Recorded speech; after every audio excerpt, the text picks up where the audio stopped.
You know what's impressive about this Clipse album? Not only the project itself, but because of how they promoted it. They didn't complain. They didn't whine to the label. They had to use their connections to pretty much get themselves in position, and which they did. And they went ahead and got Rock Nation to help out, and it worked. This is why Nicki Minaj is really mad. It ain't really got to do with all this bullshit she talking about Jay-Z on her money and all this stuff. This really has to do with the fact that Jay-Z is helping their enemies. He helped give Kendrick Lamar his space on the Super Bowl, and he helped the Clipse get out of their Def Jam contract to put out this album. That's why she's really mad. So she's figuring she used that to take the space off of it, take some to get some shine off that momentum, so to speak. But they're not gonna really say it. But that's another topic. What really impressed me with this album here too is the rollout too. They stuck it strictly with music, y'all.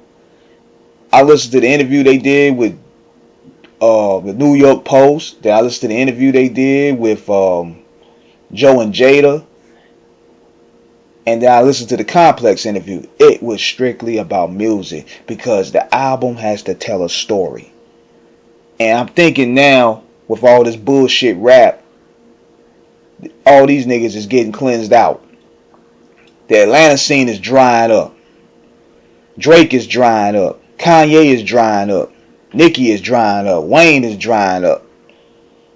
Travis Scott, nobody really talking about that album. People are now hungry for something substantial, and this is what's happening with the Clipse. Now, subject matter wise, you could probably say, yeah, we heard it before, but it's about the delivery. It's not about who says it, but how it's said. And the way these brothers deliver is very dope.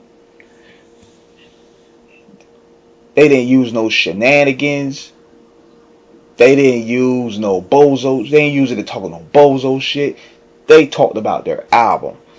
And what also impressed me about this album here is all the guests played a role. It wasn't just a bunch of looped up guests just to sell a product. You had Kendrick up there. You had Tyler the Creator. You had The Dream, which I was shocked. Stove God Cooks, Nas. All these guys played perfectly with this album. Everybody had a role to play. And what else was the old school way of method? Pharrell did every beat on there.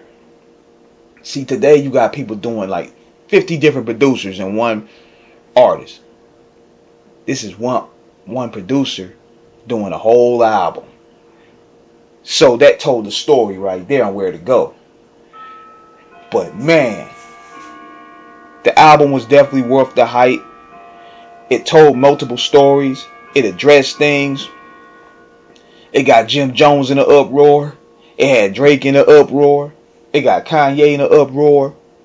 It got everybody involved with the story in the uproar. But yet now, this is also giving new life to veteran rappers. Now you got Raekwon the Chef coming outside. Now you got my man OC coming outside. Now you got Slick Rick, Nas, Snoop. The veterans are showing out, man. I haven't been this excited about hip hop since last year, actually, with the Drake and Kendrick battle. So let's hope that the momentum keep going, man, because I am enjoying this part of the culture right now. I haven't enjoyed this much of hip hop in a while. So let me know what you guys think in the comments, man. Subscribe, hit the like button. Peace.